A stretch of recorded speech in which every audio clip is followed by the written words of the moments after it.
Can you understand what I'm saying? Is this better? Depending on your geographic location, culture, comprehension, and other various factors depend on how quickly you can interpret language. Hello, I'm Joey, a synthetic voice created by Ivona Technologies, reading genes research project for you.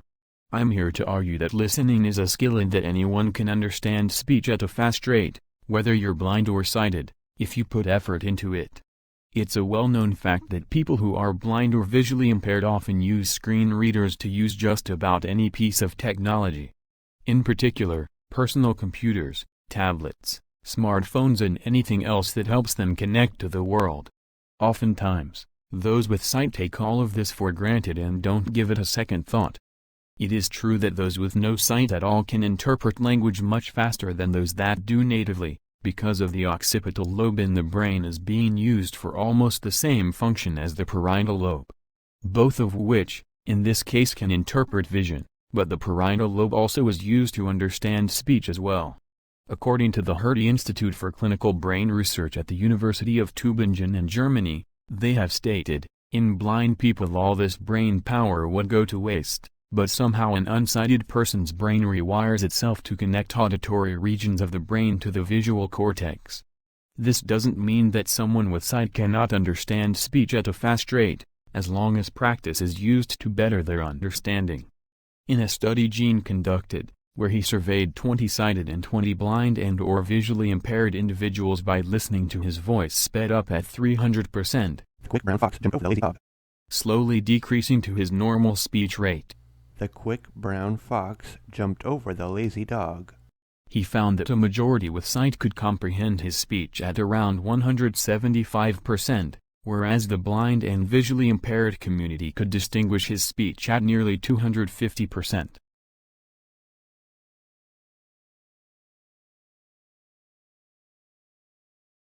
It also should be noted that those with sight, when asked if they could understand a synthetic voice from a synthesizer at higher speech rates, found it even more difficult to interpret the speech.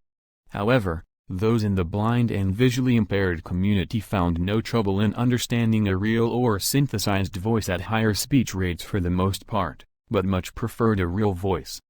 All is not lost though, as previously mentioned, those that are sighted and immerse themselves with adaptive equipment for the blind can understand speech at faster rates with practice. Kinney, a representative of Learning Ally, formerly the RFB&D, which stands for Reading for the Blind and Dyslexic, eloquently stated in a bit of feedback from the survey Gene posted. I spent 3 years doing technical support with Learning Ally. During that time, I interacted with many members who used assistive technology to access our website and audiobooks. I became fairly adept at helping these members by listening to their screen readers and guiding them through installations, downloads, and playback. It was a steep learning curve, but I became fairly adept at understanding the voices if they were slowed down only a little bit. Speech synthesizers have greatly improved from the days of Bell in the mid-1930s. In fact, today it is very difficult to tell at times when you're listening to a pre-recorded voice on the phone or a synthesizer. However, this might be due to the fact that much of the audio quality is lost over the phone. Still though, you can't help but respect how far some of the synthesizers like myself have come. That all being said, it's not a supernatural gift that the blind community can listen to a voice at a high speech rate, yet a bright side to a disadvantage that those with sight take for granted every single day.